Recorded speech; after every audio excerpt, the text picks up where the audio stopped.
राजा भोज जैसे ही सिंहासन पर तीसरा कदम रखने को हुए, तीसरी पुतली सजीव हो उठी।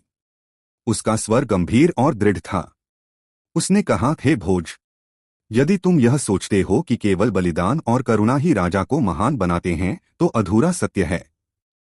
एक सच्चे राजा की पहचान तब होती है जब वह अपने प्रियजनों के विरुद्ध भी न्याय कर सके। क्या तुम सत्य के पक्ष में खड़े हो सकते हो जब सामने खड़ा हो कोई अपना? सुनो विक्रमादित्य की एक ऐसी ही कहानी। सम्राट विक्रमादित्य का दरबार हमेशा न्याय के लिए प्रसिद्ध था।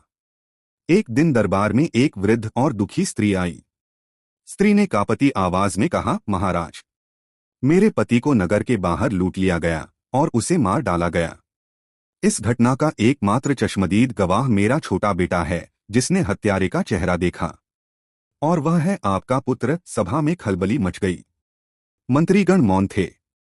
किसी को विश्वास नहीं हो रहा था। राजा विक्रमादित्य ने शांत स्वर में बालक को बुलाया। वह बालक सीधा राजा के पुत्र की ओर उंगली उठाकर बोला, मैंने इन्हीं को देखा था जिन्होंने हमारे गहने छीने और मेरे पिता को मारा।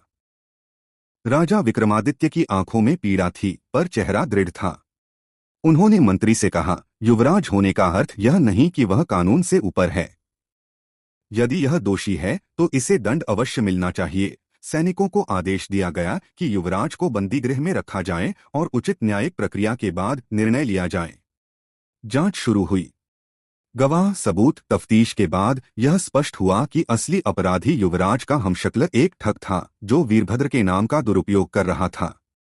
युवराज निर्दोष निकला, परंतु नगरवासियों के हृदय में सम्राट विक्रमादित्य के लिए सम्मान और बढ़ गया, क्योंकि उन्होंने दिखा दिया कि सत्य और न्याय उनके लिए किसी भी रिश्ते से ऊपर हैं।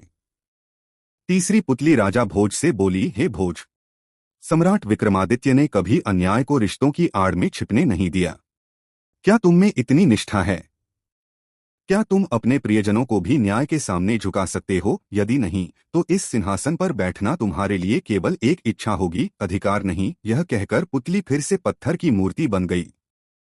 राजा भोज गहराई से सोचने लगे, क्या वे भी रिश्तों से ऊपर उठकर सत्य के लिए खड़े हो सकते हैं? क्या आप चाहेंगे कि अब मैं चौथी पुतली की कथा सुनाऊं? आगे सुने के लिए चैनल को सब्सक्राइब करें।